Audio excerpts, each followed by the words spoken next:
Escucharemos a continuación al escritor, historiador y periodista Osvaldo Bayer.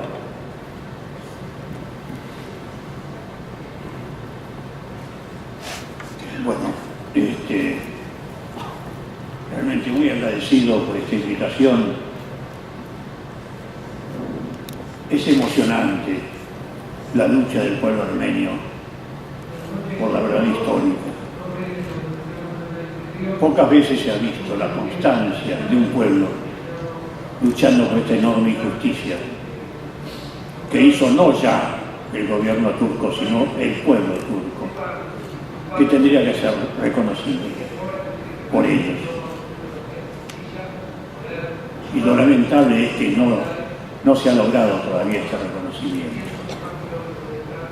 Lo niegan,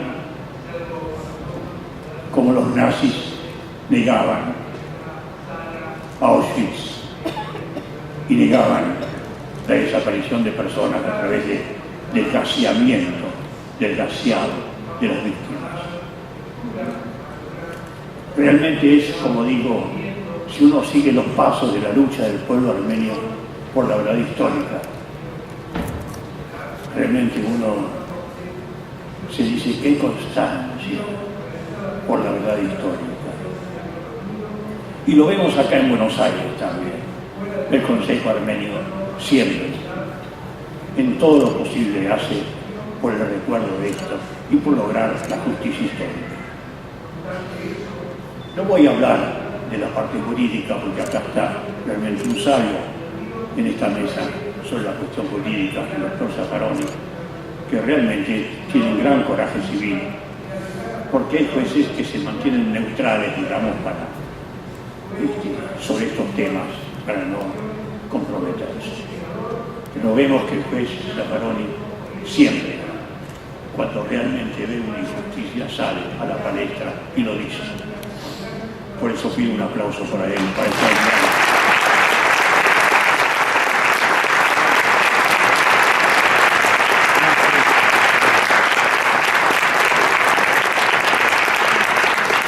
Es increíble la crueldad que se empleó en este genocidio contra el pueblo armenio. No solamente fueron las autoridades turcas, sino que fue también el pueblo turco. Es increíble cuando uno lee los testimonios, porque por ejemplo había muchos alemanes que estaban allí, que después escribieron sobre esto. Así que yo desde niño leí estos testimonios también. Porque, claro, Turquía fue aliado de Alemania en la guerra. Y entonces fueron muchos los que vieron todo esto. La crueldad. Bueno, sí, los hombres armenios fueron muertos a pedradas, a patadas, liquidados, ahorcados ahí en sus casas o en las plazas públicas, por la mayoría turca. Pero las madres armenias, con sus hijitos, las hicieron caminar y caminar, días enteros, hasta que caían ya ellas debilitadas de hambre, con la tristeza enorme que no podían alimentar ya a sus hijos. Y están las fotos, las madres muertas en las calles, en los caminos del interior de Turquía, y los niñitos buscando algo de alimento, tratando de descubrirle los pechos de nuevo. Seres humanos. Y se niega una cosa así. Y entonces, este libro, y vayamos a los hechos, con este juicio increíble de la justicia alemana ante los nazis, por supuesto. Qué coraje esos jueces, cuando ese estudiante turco, al ver que no había justicia en el mundo, se hizo justicia con sus propias manos y liquidó a uno de los peores genocidas turcos que se había refugiado en la guerra. Y por eso es tan sabio este juicio y este libro, porque está el veredicto de los jueces, que dicen que no es culpable este hombre, no es culpable. Ha reaccionado porque no encontró justicia. Y lo mismo, nosotros tenemos dos casos en Argentina, típicos. El de Simón Radovisky, en 1909, que mata al coronel Falcón, jefe de la policía, que hace la masacre del 1 de mayo de 1909. Una verdadera cobardía.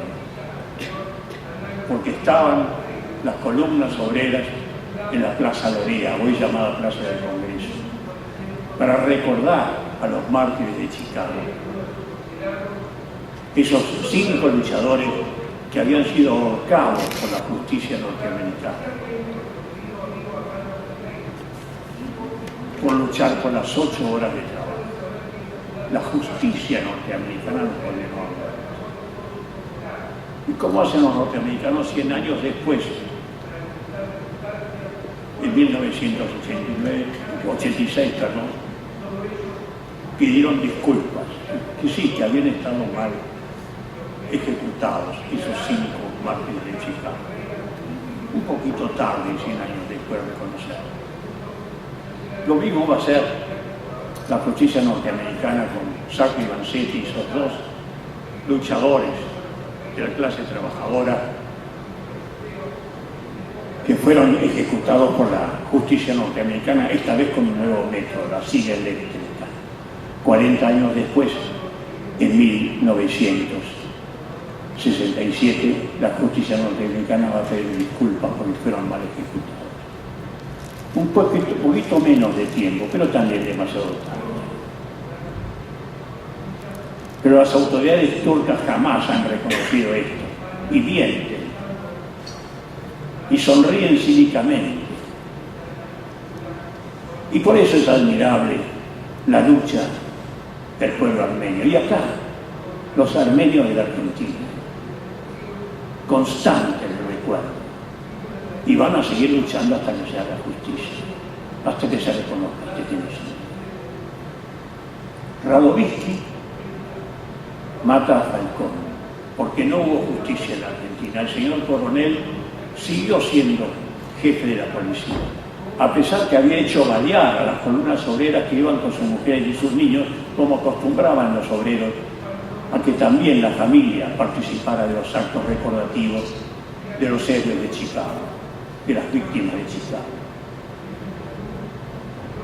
Y están en las crónicas de los diarios conservadores, cuando el coronel Falcón ordena a la fusilería de la policía a tirar contra las columnas obreras que avanzan a hacer la demostración. Y después, como le pareció poco, ordenó la caballería de la policía a atacar a sablazos a esos concurrentes que estaban con sus mujeres y sus niños. Nunca se publicó el número de muertos. Se dice que entre los heridos y los muertos hubo más de 140, pero de cualquier manera fue una barbaridad. Y no hubo justicia, el hombre siguió allí, el jefe de policía, siguió hasta hace poco. La escuela de policía, de la Policía Federal, siempre se llamó comisario Ramón Falcón, coronel Ramón Falcón. Y llegó a decir ahora, y llegó a reconocerlo, y llegó el nombre de la señora Nilda Garré, secretaria en ese momento de Estado, ordenó borrar el nombre de coronel Falcón, por lo menos eso. Ya no se llama la escuela de policía coronel Falcón, el nombre de un represor. Y entonces los obreros esperaron. Y 9 meses después, el joven Simón Radovisky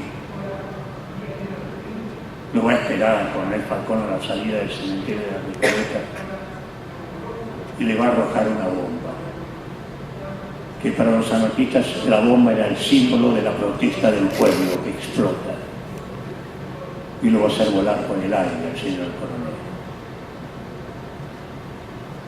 Pero no va a pasar con Radovisky lo que hizo la justicia alemana con el estudiante armenio que liquidó al genocida turco. No, la justicia argentina lo va a condenar a muerte a Simón Radovisky. Pero los defensores de Radovisky van a comprobar que ese joven tenía menos de 18 años y no había pena de muerte para los menores de 18 años.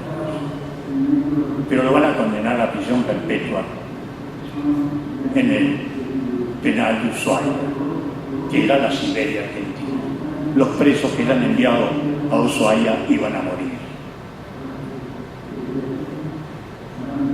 Fue condenado a prisión perpetua.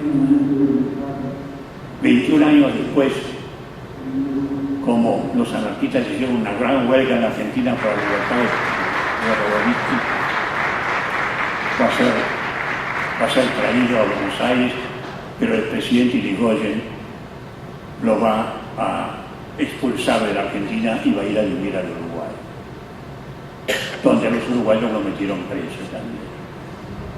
Pero luego logra salir, va a ir a combatir a la guerra civil española, pero no quiere manejar armas. Y va a ser uno de los que va a llevar los alimentos a las vanguardias de los republicanos que luchaban contra el fascista Franco. Y después de la pérdida de la guerra irá a México y pedirá trabajar en una fábrica de juguetes para los niños. Todo un ejemplo. Lo mismo va a pasar en el segundo caso argentino, contra el teniente coronel Varela, el fusilador de los peones rurales patagónicos. 1.500 peones rurales fusilados por el ejército argentino en una democracia durante la presidencia del presidente Irigoyen. También los obreros esperaron que le hiciera justicia a presión. No pasó nada. Y entonces el alemán Kurt Gustav Wilkens, un anarquista, lo va a esperar y también lo va a hacer saltar por el aire con una bomba, como si fuera la explosión del pueblo. Lo van a detener, va a la cárcel y allí va a ser asesinado por un guardiapaz. El derecho de matar al tirano. Cuando no hay justicia en un pueblo, el pueblo tiene derecho a hacerse justicia con su propia mano.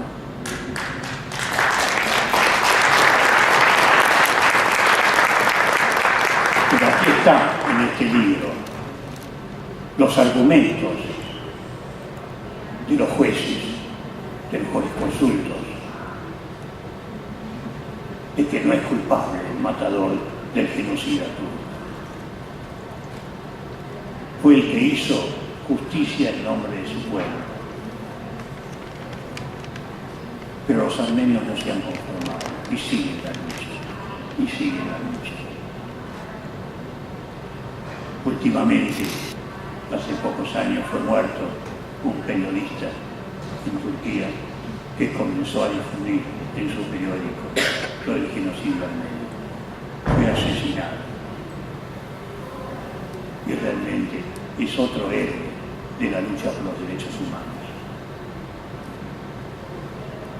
Un ejemplo del pueblo armenio. Sigan luchando ante el cinismo de los gobernantes turcos. El último es tal vez el más cínico de todos. A pesar de todas las pruebas históricas que hay, de las fotografías, de los hombres colgados, ahorcados, y de las madres muertas en los caminos, lo siguen negando. Todos los demás pueblos hasta ahora han juzgado a los criminales de los genocidios. He vivido en Alemania en la posguerra y la juventud alemana se preguntaba cómo fue posible que el pueblo pudo haber elegido a un racista con Hitler. Y me acuerdo Yo estudié en la universidad y los estudiantes aplaudieron lo de Nuremberg. Claro, fueron las tropas de ocupación que hicieron justicia, pero después los otros juzgamientos a los SS comandantes de los campos de concentración lo hizo la justicia alemana. Y fueron esa justicia la que negó el término de obediencia de vida. Porque los SS que habían fusilado a niños judíos en los campos de concentración dijeron obediencia de vida. Nos ordenaron hacer lo que hicimos. Y la justicia alemana dijo, fusilar a niños hay que negarse, pese a que se cueste la vida. No puede decirse obediencia de vida en el fusilamiento de niños, ni tampoco en la desaparición de personas. Y este es el ejemplo que hay que saludar, que por fin los argentinos han hecho justicia contra una dictadura militar. Yo he vivido, tengo 85 años, he vivido 13 dictaduras militares y todos los dictadores murieron en la cama cobrando su sueldo de general después. Más todavía, el primer dictador, Uriburu, fusilador de obreros, tiene un monumento en la entrada de la ciudad de Balcarce. Y todavía no hemos sido capaces de sacar. Ramón Falcón, la segunda calle más larga de Buenos Aires, después de Rivadavia, tiene el nombre de Coronel Falcón. Y lo dejamos nosotros. El monumento más grande de la Argentina es el General Roca, allí, en la diagonal, por supuesto, Roca, en la diagonal sur, a 90 metros del Cabildo. Ese Cabildo